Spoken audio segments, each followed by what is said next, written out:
We are live on my channel too. All right. I see it. I see it. It popped up on mine. It says random link, but we're also live on Smoking Jeremy B's YouTube channel, baby. which Make is sure you now go named subscribe. which is now named Kneecap Biting with the Detroit Lions. It's time to stop promoting myself and promote the show as a Lions fan page because that's exactly what it is. Because we're going to be biting some kneecaps this year. Robert says it's just hype, but he is a Packers fan. He's still butthurt that they got truck sticked twice last They got, year, and they they're got the new 1-3 version of versus the Lions. Dropzilla named Christian Watson. Dropzilla. So what do you think? So I think a lot of people are expecting like 1,000 yards out of this guy, and I think we should expect that, barring his health.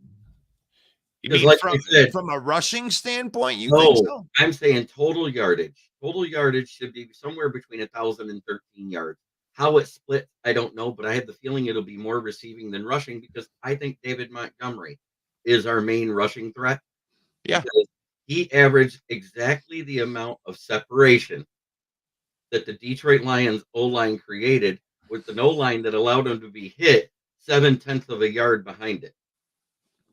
that's crazy to think of, like where he's going to be breaking that first tackle is going to be 4 yards down the field. I think that Montgomery's a great call out because really, if you're a Lion fan, and that's the point that I wanted you to make right there. If you're a Lion fan and you're expecting Jahmyr Gibbs to have 1,000 yards rushing, you're completely misconstruing why they brought him in here. They brought him in because they already knew the suspension was happening. We needed somebody to replace Williamson's speed opposite Amon Ra, who's a technical route runner and a great first guy. But what he does not have is that great speed. I don't think it had anything to do with the JMO thing. I think it had everything to do with 5 years of a guy that they want to catch 60 to 80 balls a year, just like Alvin Kamara. They want to use him just like they used Alvin Kamara in his rookie year. Right, which means it'll be anywhere from 300 to 600 rushing yards, and you're going to get 400 to 700 receiving yards. Yeah, and I like that call right there. And just like Alvin Kamara, his rookie year, he was not a red zone threat then. That was done by Mark Ingram his rookie year, and then they let go of Mark Ingram after that. Right, and here Aiden Whitaker says that he says that he cannot rush for 1,000. He's not going to. You don't want him to rush for 1,000 yards. For one thing, Montgomery to do that. Yeah, you want Montgomery to be your bell cow. I mean, the way that it's set up, if they use him like a running back, it would be bad, But I think that he can hit 1,500 all-purpose yards if he has a good season. Right. So I think that I'm giving it's 1,000 plus. That's what I see. That's a successful season for a rookie. So we got Evan, the Packer fans in the back right here. I didn't know if I was going to get you on a Lions type of day here, but I know that we have lots of Packer fans that are watching and trolling, so we appreciate you guys too. How you doing, Evan? Good. I woke up about 30 minutes ago, so I'm doing good today. Get some of that caffeine. Are you a caffeine guy? Monster drink? Oh, yeah. What do you do? Yeah, okay. Well, we were kind of going through roster wise here in for the Detroit Lions because we are in the Detroit Lions news. I took a lot of crap the last couple of days on turning it all NFC North. I do have to put some love and just do Detroit Lions content because that's what we are. But we're looking at Jahmyr Gibbs. I mean, as a Packer fan, what would you expect out of this rookie? How much do you know about Jahmyr Gibbs? I know a little bit, of course, because he is good. He is good. I'd probably say around 1,000 yards. And that's total. I mean, total. Yeah. It really does depend because he is a kind of dual threat with his legs and over the top. He has good separation. I know that. Yeah, they when they had him in the training camp, they said that he was unguardable. He was Goff's best friend out of the backfield. That's what he's getting slated as. And And realistically, I think by week 3, and you can think this, Lion fan, and this, I want Packer fan to hear this because this is some homerism right here, is you can expect him to catch 80 balls this year. You can expect them to target him 10 to 12 times in the passing game every single game, and you can bank on it. And by week 3, you won't give a shit that he was picked 12th overall. You'll just be happy that he has scored 3 touchdowns in 2 games and that he's on your team. He will have 1 touchdown receiving, 1 touchdown rushing. And the reason why is because he's elusive. Not that he makes people break tackles on him. He makes them miss tackles. He breaks linebackers and safeties' ankles. He's one of those guys that is that shit. Yeah, okay. I'm not calling him Barry Sanders yet because that has proven. But if he has an Alvin Kamara-esque rookie season, like I said, 300 to 500 yards rushing, 400 to 700 yards receiving, that's what I see happen. Right. And with the offensive line, the way it is, you're getting 4 yards. You're getting 4 yards before you're getting contacted. So they didn't have talent in the backfield like that. I mean, I love you, Jamal Williams, but you're a one cut guy. You kind of get what you get, right? He hits the hole, he'll get what he can get, but he doesn't have that. Okay, now I'm going to put a move on the guy on the second level, make him miss, and then I'm running for the touchdown, trying to outrun people. We haven't had a guy like this in Detroit, maybe ever, maybe since Javid Best, maybe. Yeah, but Swifty was never that fast. Swifty was shifty, but he wasn't like, he isn't going to run away from people. He would get run down by fast secondary people. There ain't nobody running down Jahmyr Gibbs. Nobody in the NFC North for sure. And to turn around and gain the speed again, the only guy in the whole NFC division that would catch him from behind is Bubba Baker. Williams saved your rush game last season. Yeah. Well, Williams had 17 touchdowns. And you're right. He broke Barry Sanders' record last year. And we should all just drop our jaws right there. But you know what? 9 of those touchdowns were 1-yard touchdowns where he did not get touched and the longest by a defender. 10 yards. So is that more Jamal Williams or is that more Frank Ragnow just saying, hey, defensive lineman, get the hell out of my way. My running back's about ready to score. And it doesn't matter if he's the popcorn guy. The popcorn guy could have scored those 9 1-yard touchdowns because he wasn't touched by a defender. My 52-year-old ass could have scored a touchdown behind that. Yeah, Jeremy Ball fighting kneecaps. His kneecaps are gone, and he could have scored a touchdown. No, I'm not taking anything away from Jamal Williams. He got another job down there, but we offered him more money, and he took less money to complain. So that's kind of on him. He's the one with egg on his face. Offered him almost the exact same contract that we gave David Montgomery, and he turned it down, and he went to New Orleans and then bashed us because we didn't offer him enough, in his opinion. And if you want to tell me that Jamal Williams and David Montgomery then I mean, I don't know about your football knowledge. I have to question who you are. If you can't look at David Montgomery and see that he's a more talented running back than Jamal Williams, I don't know what to say for you. Stop playing with us. I don't know, man. David Montgomery led the league in break tackle rate, and he's about ready to go behind an offensive line. He's never played behind an offensive line like this offensive line. I think David Montgomery is about ready to have a career year here in Detroit. And it's not like he's old. It's crazy to think about. It's crazy to think about. Let's move on to another position. Let's look at this wide receiver room. Now, I know we are missing Jameson Williams for the first 6 weeks, but Jeremy Ballrick, who do you think is going to be the not Amon-Ra St. Brown wide receiver or pass catcher to step in and take the production that they wanted to be slotted to Jameson Williams? I already said it's Jahmyr Gibbs during that first 6 weeks. They're going to use him because he's the next fastest one on the team. They're going to use him in the X. They're going to use him in the slot. They're going to move him all around that wide receiver room. And then if we're in that second and mid and third and mid, they'll put him in the running back. Because with his speed, you give him 4 yards of separation, he's at full speed at 3.5 yards. All right, I like that. I mean, Jahmyr Gibbs, they slotted him. They had him lined up all over the field. They had him working out with the wide receivers the entire training camp in the OTAs. The voluntary OTAs. He primarily worked at wide receiver. And they said he looked like an NFL wide receiver with his route already. Yeah. That tells you right there. They're going to use him as a wide receiver more. He's going to take up that slack. Marvin Jones will probably be more of the slot guy because he's lost a step.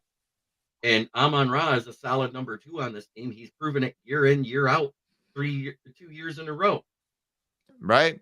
And I like I think it's going to be a combination of two different receivers. And I'm going to go with receivers just because, those are the guys that are going to line up as receivers. And Josh Reynolds and Khalif Raymond kind of make up like the skill set of what Jameson Williams brings to the table. Khalif Raymond has 4.2 speed, and he's the punt returner. You don't want him in this position doing the type of stuff that Williams does, but for the first 6 weeks, he will be doing some of that stuff. And then Josh Reynolds is kind of like a poor man's DJ Shark. I mean, he's good at going to get the ball at the point of attack. He's never going to be your number 1 wide receiver, but he can absolutely be your number 3 wide receiver. And that's what I think that you got with those 2 guys, that they'll be throwing them in and out. And then you got Sam Laporta. Now, they did not have him out there learning how to block as a tight end. As a matter of fact, he was another guy that is, I think is going to be a 6'4", 250-pound wide receiver, because they had him lined up all over the field at the X and in a Y and in a Z and from the tight end position, that I think he's going to have a bigger production year as a tight end in the first year than you see normal tight ends, because I don't think they're going to be having him do much blocking. That's Brock Wright. That's James Mitchell. Those are the packages with those 2 guys. Sam Laporta is going to be a receiver. He's going to be a receiving threat before he does anything tight end. So between those 3 guys, I think they're going to be fine. They're going to be fine in that pass catching room. What do you think? I haven't even asked you guys. Throw that in the comments right here. I'm probably getting trolled right here. Curtis says that Montgomery will get 250 to Gibbs 100 carries. Yep. I see Gibbs averaging 5.2 yards a pop. I don't disagree with any of that. I like that. That's a good number right there. Right about 100 carries. Between 5 and 10 carries a game for Gibbs. Of what I said for rushing yards, that puts him at 520. But I actually think Montgomery is going to get closer to 300 carries. Yeah, I like these comments right here. Khalif Raymond is going to turn some heads again. St. Brown and Raymond's game is similar. Khalif Raymond is Captain Clutch. Like, you may not have heard him from the outside, the Khalif Raymond type of thing, but every catch it seemed like that he made last year was like 3rd and 14 or something big. That was a big moment that he had to come up big. I love Khalif Raymond. I'm sorry. Go ahead, Jeremy. Curtis Healy brought up a great comment there. Don't sleep on Antoine Green. Like I said, at 6'2" with 4.3 speed, he's another guy that might break this roster. Even though he was a 7th round pick, what he did average with North Carolina was 19.2 yards per catch last year.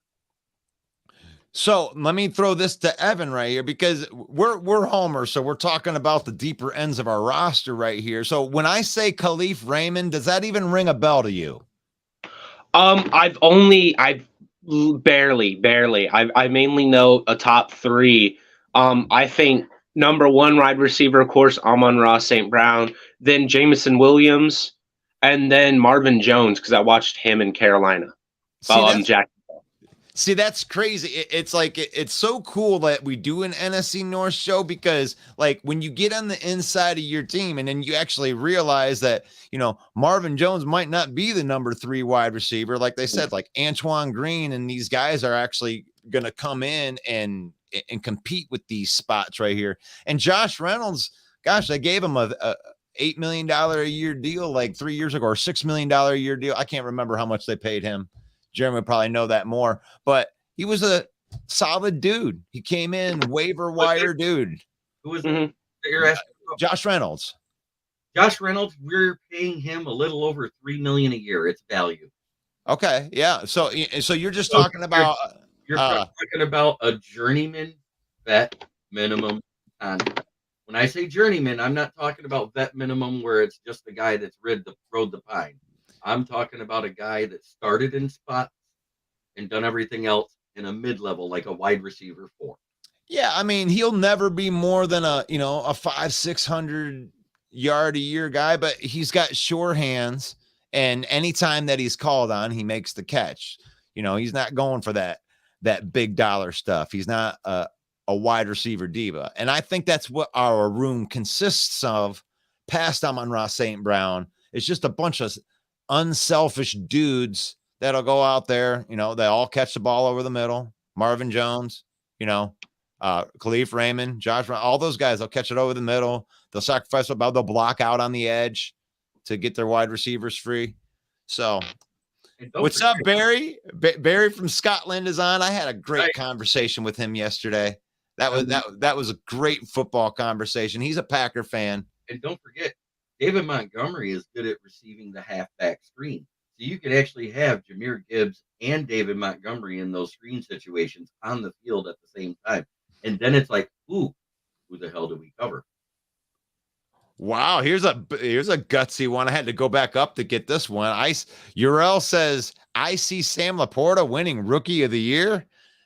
Wow, that's pretty bold right there, but I'm going to put that out here right now. It's live. It's in the internet world. Urel Jackson says Sam Laporta, Rookie of the Year. We might have to come back to this next year. Damn, 19 yards per catch. Wow, that's Antoine Green for you right there. But that's what Brad Holmes does. He finds these late round gems. I don't even think that he's missed on a pick. I mean, every single guy that he's picked has at least made the team or the practice squad. Has he missed on a UDFA yet? Well, I mean, that's... No, the UDFAs that have came in and played. Has he missed yet? Not really. Well, you get a lot of UDFAs, Jeremy. Yes, you no, but I'm just saying, miss on a lot of UDFAs. I'm saying all the ones that have played on the field over the last 2 years due to injury and everything else. Has he missed on the UDFAs he signed? Not really. Well, let's go back into the past right here. In the arms of the ambulance. Let's go back. Jerry Jacobs. Yes, Jerry Jacobs, UDFA. He might be our starting nickel corner on this roster. That is crazy. Craig Reynolds. That was what he came. That was a waiver wire pick. But I consider that UDFA waiver wire whenever you're using those other resources to bring guys into your team. If you can get them to contribute in any way, even if it's on special teams, that's a good thing. Missed on Levi injury prone. I didn't ask about early picks. Brock Wright, UDFA. Shane Zylstra, UDFA. And if you want to call that, the thing is like, if you want to call Levi a bust because he was injured, I'm good with that. If you want to say that's a busted pick, but I'm not going to put that on like Brad Holmes or anything. They picked the top touted defensive tackle that came out of that year. They got two of them. They got Aleem and Levi. Yeah. And I'm not going to blame that on the GM that he can't get healthy. And by the way, they said he's going to be at training camp. So Levi will get a chance to make this team this year and make you eat those words.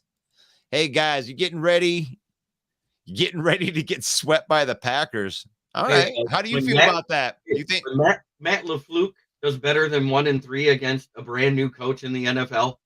Let me know. You know, but I want to hear Evan on this right here because I want you to address your Packer fan in any way that you want. You can get on a side or not get on a side. We're about ready to get swept by the Packers. What do you say to him, Michael? I think it's honestly it's possible. It's possible it could go either way. Because if Jordan Love balls out, then I definitely see it with the weapons that we have acquired and have already. With our wide receiver 1 being Christian Watson, wide receiver 2 Romeo Doubs, and Jalen Reed as wide receiver 3. Those 3 are very interesting weapons that we have. And Christian Watson at the end of last year ended up fixing his. I did not do so that. He wouldn't. So he quit dropping them. He quit dropping them, and that was a great thing to see. And it also, he didn't let his first throw in the NFL that he missed that would have been a touchdown get to his head. So you're good with that. So you're good with that comment. I'm good with it. I mean, I'm good with it. It's always a possibility. The Packers are the Packers, right? Like until they're not the Packers, they're the Packers, right? The 80s and the 70s did exist for you guys. Like I know that you didn't get to live that, but I remember a time when the Packers were dog water. Like it was awful, and I remember that tide being turned. Dog water they weren't worse than was the Tampa Bay Buccaneers at that time. And this right here, like the rest of I just want you to know, Michael, I want you to hear this too. Every Packer fan that's listening, every team in the NFC North is salivating at the mouth right here because this is the first time in like 30 years that there's been any kind of uncertainty in Green Bay. You could always hide behind the greatness of Aaron Rodgers. Now, I agree with you. If Jordan Love is really good, the Packers could be really good. But here's the thing. Is a Hall of Fame quarterback makes an average offensive line look like a really, really good offensive line. A Hall of Fame quarterback can make average wide receivers look like really, really, really good wide receivers. Now, is Jordan Love that? I don't know if he's that good, but I mean, Aaron Rodgers was special, and there's not one team in the NFC North that's going, oh man, I'm so happy that Aaron Rodgers is still in the North. No, we're happy. All the teams, we are happy that he is gone and that Jordan Love is the quarterback. And we all feel, at least for 3 months of our life, that we're going to kick your ass twice next year, just like we did last year. So I don't know. I may eat my words. I may look a lot of Packers fans saying that the GM was going to re-sign Adrian Amos, and now he's a Jet. So you got the New York Packers, and you got the Green Bay Packers. I mean, that's what it is now. I mean, they got 5 former Packers on their. I'm going to go into that real quick because there's a reason why that's happening. So throughout Rodgers' career, he always wanted to be the offensive coordinator. He always wanted to do his own thing. And we never let him do that. But now he's going to the Jets and they're letting him do that. They're letting him get guys that he wants for the offense and letting him do his own thing. So that's really going to be on a referendum on should the Packers let Rodgers do his own thing, or should we have kept to what we already did? If he goes out and wins a ring, then it shows that we should have let him do what he wanted to do. Right. So it's also a referendum on the head coach and the Packers in general. Man, this is a Lions Talk at Lunch. Oh, yes, that's what you say, John. That's your boy, isn't it? Right there? Yeah, my guys. Yep.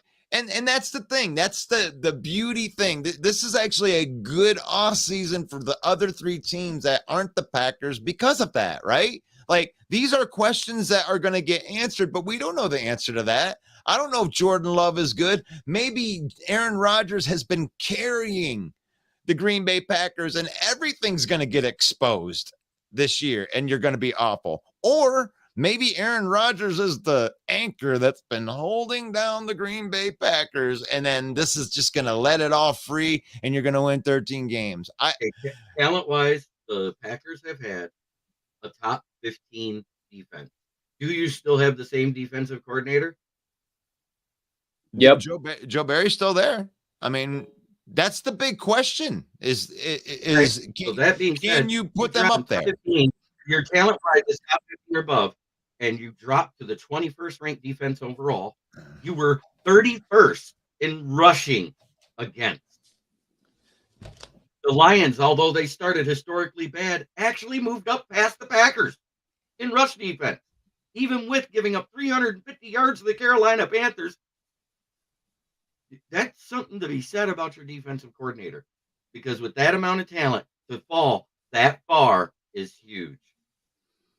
Yeah, well, Like, I went into it, and it was his first year last year. It still shouldn't have dropped as far, but it really came up to the first games up until I think it was week 15. It was really just a downhill for both the offense and the defense.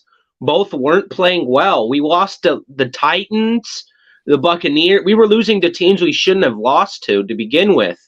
And that really just brought the whole stat down. And then at the very end of the year, when we got up to the Bears, our defense started to actually play. Our offense decided to actually play. And then when we got to the Dolphins, that's when I was really like, holy crap, we have a defense now. What happened? Because they ended up winning, and it was a defensive battle. And then after the Dolphins came the Vikings, where our defense not only just blew up what we had already done and was flying. If it was off that one game, we'd have a top 10 defense. We ended up smoking the Vikings all the way up until the very end. We kept them at a field goal until the end of the fourth quarter, which is crazy considering Justin Jefferson, Adam Thielen, Dalvin Cook. I mean, this is the comeback team last year. And we just threw them so far into a grave with that defense, with the picks we were getting, with the stops we were getting. But also remember, because I want to come in on the Minnesota Viking thing, is they got exposed at the end of the year.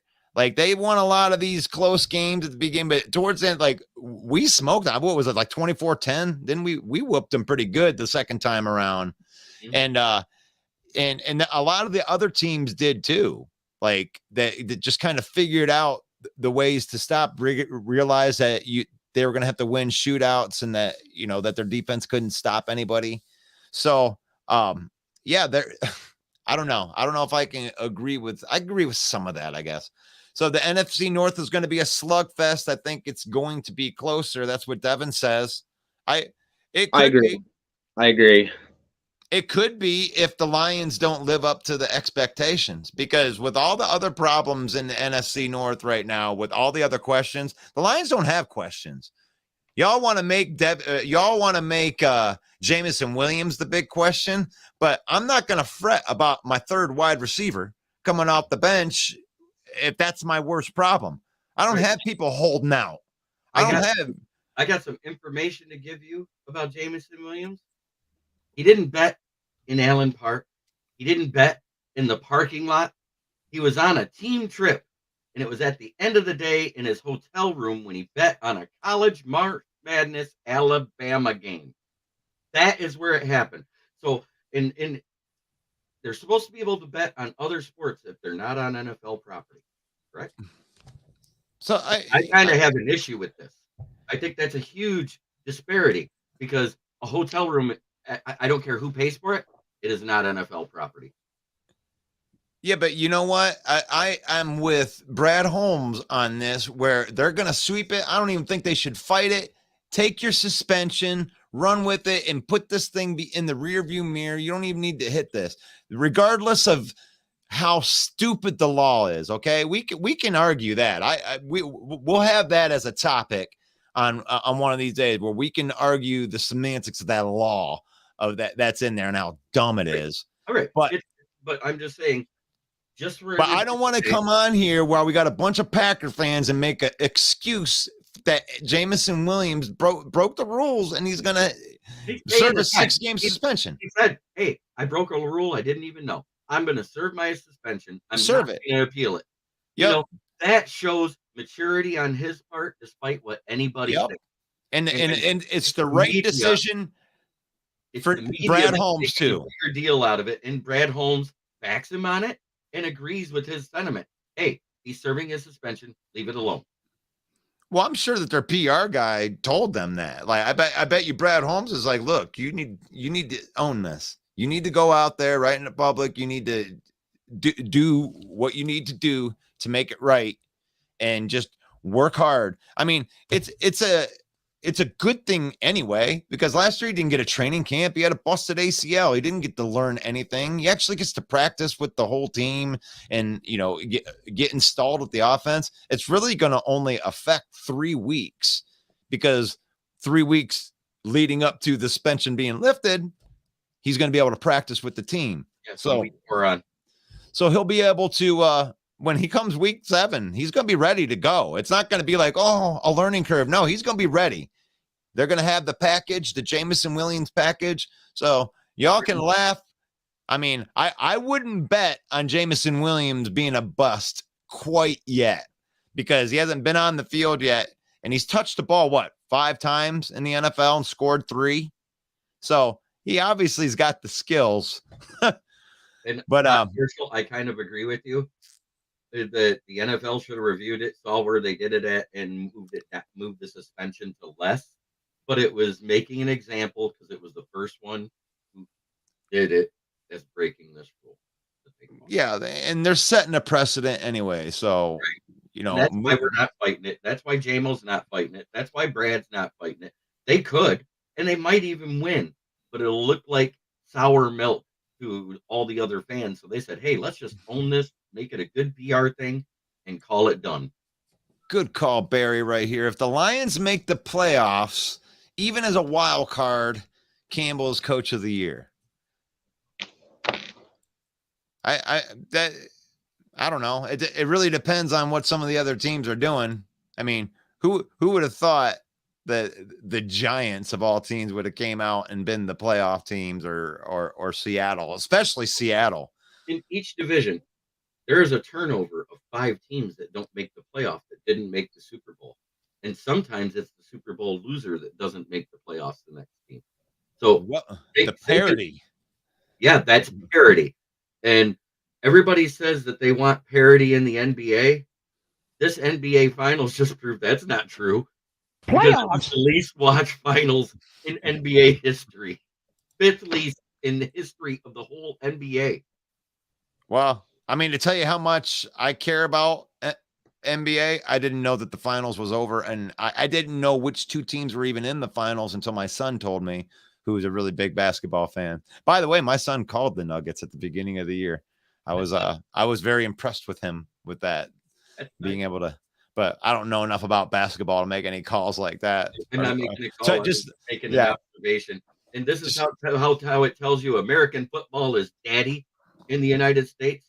The XFL had more viewers as an average than any of the playoff games. Vince McMahon coming through, right? Well, that's actually Dwayne Rock Johnson that owns that. Is it? Yes. Well, he had to buy it from Vince McMahon. Vincent Kennedy McMahon. Should have only been a 2-game suspension. Like I said, I don't mind arguing the semantics of the suspension, but it's like you got to learn. You got to read the handbooks. You're a professional football player. This isn't like, working a Taco Bell where, everybody gets a second chance and stuff. Not everybody gets a chance to do this. So you only get these second chances because you're super talented.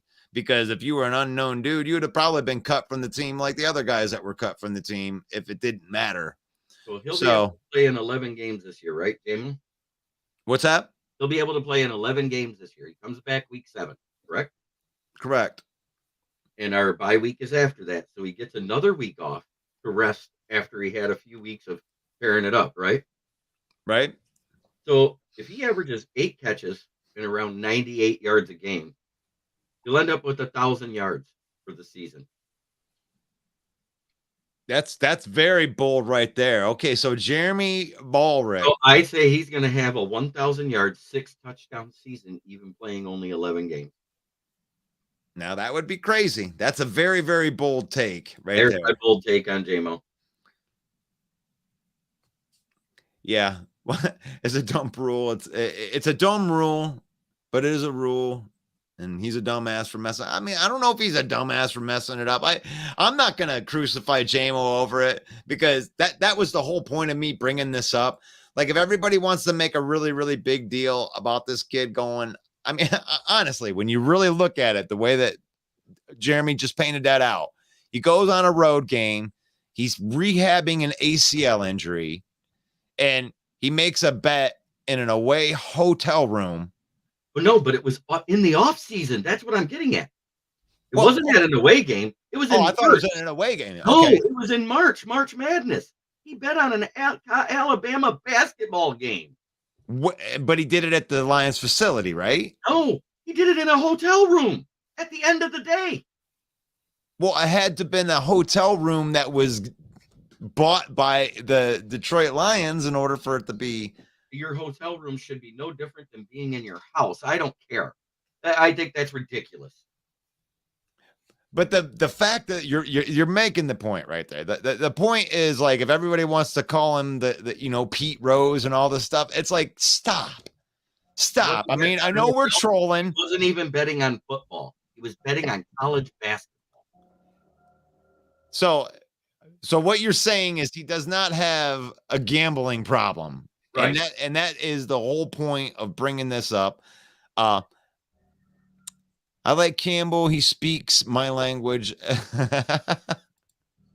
Fluent double venties. Oh, I can't put that one up there. Come Yeah. on, guys. No, What team in the division y'all think is going to struggle this season? So, Viking. yeah, I think that we've all agreed on this show that it's going to be the Combination. Minnesota Vikings. Or Chicago. And Chicago is one of the most improved teams, but yet there's still question marks and holes on that roster. Yeah, but I do see them getting better. I'm not saying Struggles. They're the most improved team in the division. You can say what you want. That's the most improved team in the division, and it's because they threw money at everybody going, hey, we suck, we need you.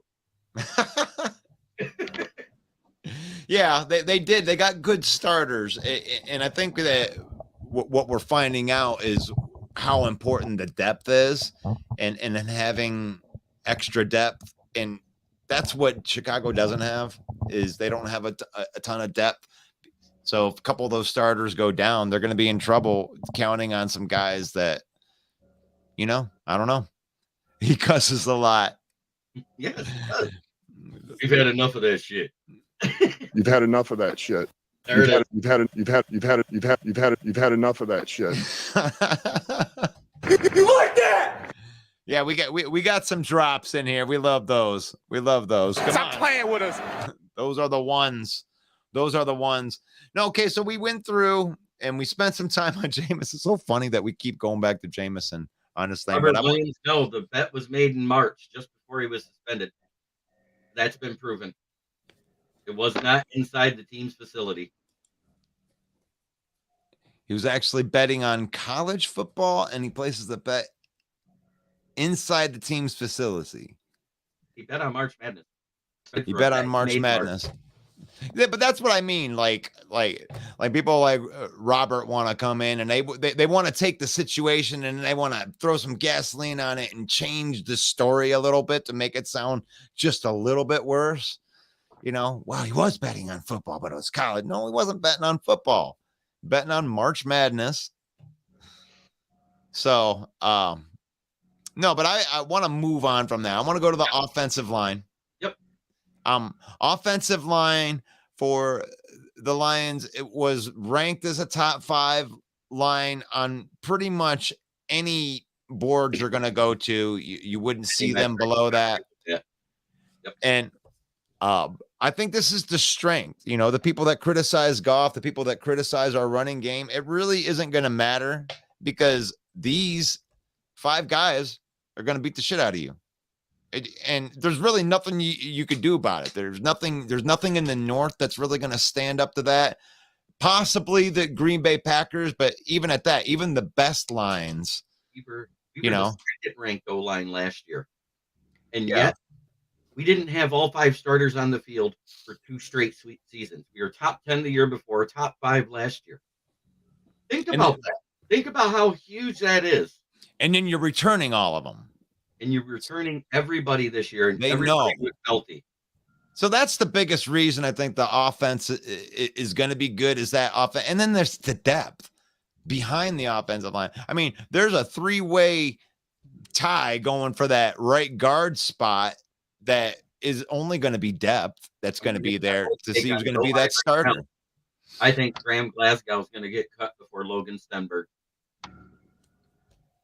Really? Oh, I don't know about that. I like He's Graham. playing like garbage. I've heard every report. He's playing like garbage all OTAs. He's been a turnstile last year. He gave up more sacks as a center for Denver than any other center in the league. Well, that's why we got him cheap. But I mean, if we're going to criticize him for playing bad in a no contact drill with no pads, I'm not going to crucify any of the offensive line right now. But I will give an attaboy to Corby Sorsdahl, 5th round draft pick, for even being in the conversation here.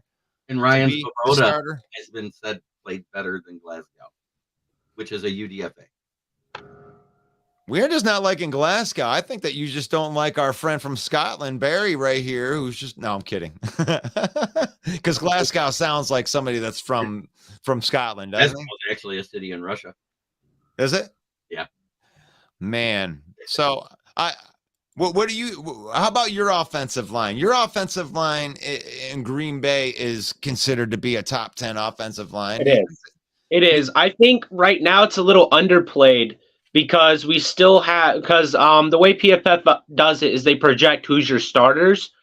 And I'm pretty sure we still have at right tackle Josh Nijman. Well, right guard. Let me find it real quick. Yeah, right tackle Josh Nijman is still there.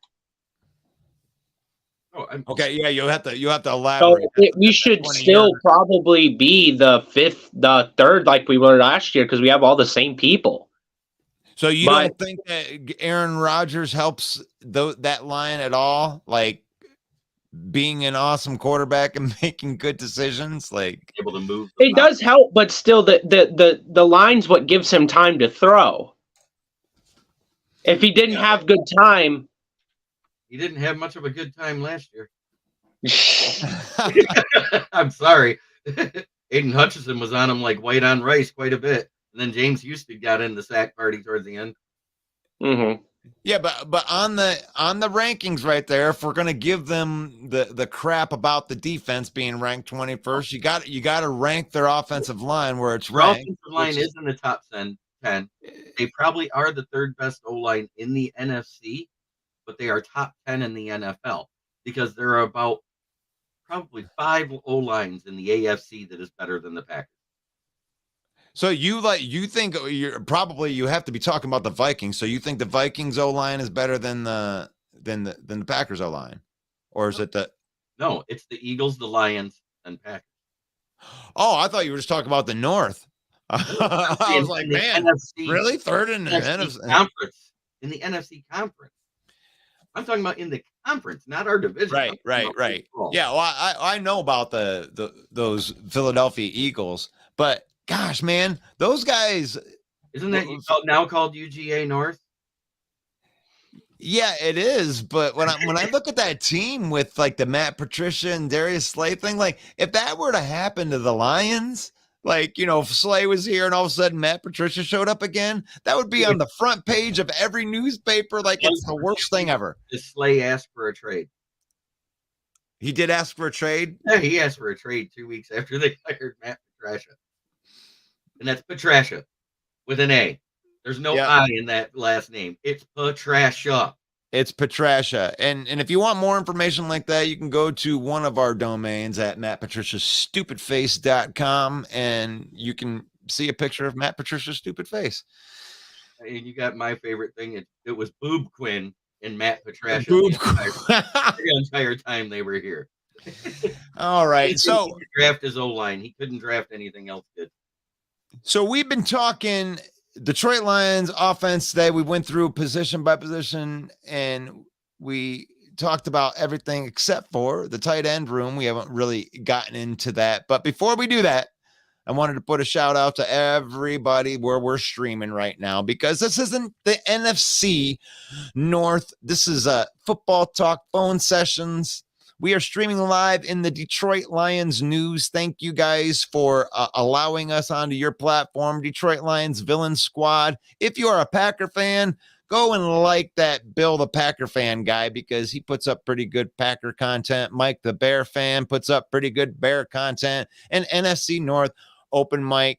Smoking Jeremy B, but it's not Smoking Jeremy. He's Biting Kneecaps, Detroit Lions YouTube page. Go subscribe. And thank you for watching. The 18 of you livid, diehard football fans that just can't get enough of football, that you have to listen to a couple talking heads here on June 18th talking about some of these Detroit Lions. Let's get into that tight end room, Jeremy. What do you think of this tight end room? It has the potential to be one of the best in the division. I'm not saying it is, because right now I think the Bears have the best tight end room, followed by the Vikings or Lions. It's at that point. And because you guys lost Robert Tonyan, I think that lowered the Packers tight end room. Except I semi agree, but I also have to disagree. I think we could have the best in the North because of the two rookies we picked up. If not this year, then maybe next year, because both are very, very good rookies in with Luke Musgrave and Tucker Kraft, both very good rookies. Well, honestly, before, when it comes to tight end, the learning curve on that, when they're actually playing the tight end position and learning everything about it. I like your take for like 2 years down the road. I think you could have the best tight end room, but for this year, that is going to be a learning curve. You lost a good one in Robert Tonyan, and I disagree with you, Jeremy Ballrick. I think that the Minnesota Vikings definitely have the best tight end room. Yeah, I think it does. In the North. Oh, for sure. TJ Hawkins, the worst blocking tight end in the league. TJ, I can't Blockinson. Yeah, and they also picked up the best. They also picked up the best blocking tight end in the league, along to go with TJ Hawkinson, that can't Blockinson. So that's what you do when you have a shitty blocking tight end that is a receiving tight end. You go out and get a blocking tight end. So that room is pretty damn solid. I like Cole Kmet. I like the Cole Kmet Tonyan deal from you can argue that. But I definitely think that Hawkinson has a chance to show that he is a top 5 tight end this year, especially in that type of offense. If he wants to be a top 5, he has to start doing George Kittle-ish and Travis Kelce type thing. Well, but he has done that. No, he drops at first contact.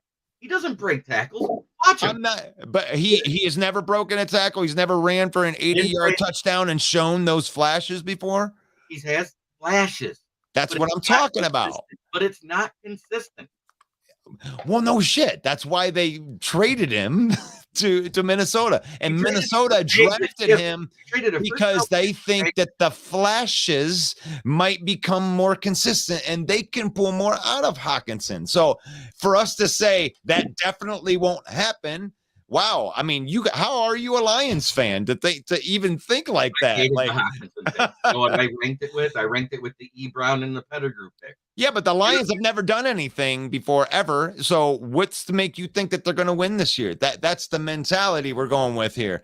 So they think that Hawkinson might be able to be that. So if he does become that, it wouldn't really surprise me. The guy's got the ability. How many Vikings fans do we have come on this show? What's that? How many Vikings fans have you had come on this show? I don't know. They're in witness protection, man. They must they know the crime. Exactly what TJ Hawkinson is. Well, I know what they do know. They know what Quezzy is, and he's a crappy GM that loves to just get rid of all of their good players for nothing, and then their fans can justify it somehow just because the cap room became available. We're not in cap hell. Look at what we did. No, everything that you did is the result of cap hell. That's why you have to get rid of all your players, is because you can't afford them. That's the definition of cap hell. I say it's witless protection for Vikings fans. Brian Love says he falls after the catch consistently. I always hated that too. It's like, dude, there's nobody around you. Why are you diving? Like, You want to get hurt again. After he leapt over the first guy first year and got the crap knocked out of him and he missed 6 games, he says, I'm tired of that shit. yeah. You've had enough of that shit. I like the idea of Sam Laporta being a really, really good receiving tight end year one. And I'm not talking out of both sides of my mouth, Evan, because of what I just said about your tight ends, because I don't think Laporta is going to be used like a tight end. I don't think that he's going to go into the tight end room and learn all the blocking schemes on the line and everything. I think they're going to primarily line him up, catching bubble screens, maybe chipping a couple guys, but he ain't going to be a big part of the blocking scheme. James Mitchell's proven that he can block out on the edge, and Brock Wright's a really, really good blocking tight end. So they don't need that from Laporta. So if Laporta gets 800 yards receiving in his rookie year, it wouldn't surprise me, with some touchdowns, red zone type of thing. So I like Brock Wright too. He's definitely proven that.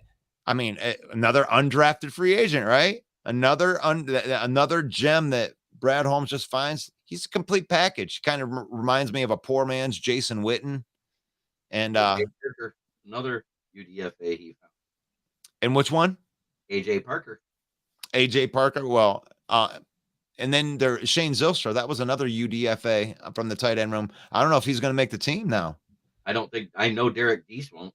These nuts are gone. These is gone. Deese is gone. Well, we actually made it through all of the offense. This is crazy. So tomorrow the defense? Yeah, we're gonna go through all the defense tomorrow. That's cool. It actually worked out really, really nice. And I appreciate you're a trooper, Evan, because I know that it's got to be hard to sit here through a whole bunch of Homer Lions talk. And you're more than welcome to come on here tomorrow, and you as well out there. I throw the links in there. You guys are more than welcome to hop on here. I may actually throw the phone number out there so you guys can call on here. But at the beginning of the show so we can get some callers in and have some really bad takes. Because this is the home of the bad takes, people. It is the home of the bad takes, but we have to understand the psychology. And I'm going to leave you with the psychology of the bad takes right here. This doesn't mean that I think that people come on here and make bad takes. It's like, what if you had a chance to be wrong 75% of the time? NFC North open mic. You can put a take out there where you can be guaranteed that 3/4 of the listeners think that you're full of crap. Yep. And if you want to go through that type of punishment and you have the gonads to come and represent your NFC North team, then join us each and every Monday night, NFC North open mic, 7 p.m. We're going to be streaming live into all of these same platforms and doing this thing. We're streaming live into Detroit Lions, new Detroit Lions villain squad, Bill the Packer fan, Mike the Bear fan, Jeremy Ballreich's Biting Kneecaps YouTube page. God bless you guys, man. Thank you for listening. Thank you for being part of the phone sessions. God bless you guys. Time to get your kid, right? Oh, my kid doesn't do that no more. Oh, that's right. School's In done. the morning. School is out, but that is good. Though. We get an hour of football talk in the morning. Make sure you join us each and every morning on the weekdays, 11 a.m. Talk some football with us. God bless you guys. I'm Russell Wayne from Smoking Jeremy B, from Evan the Packer fan. We'll see you guys tomorrow night. That's my Twitter handle. And don't forget to go to southfloridatribune.com. Motor City Tribune is underneath the heading, the little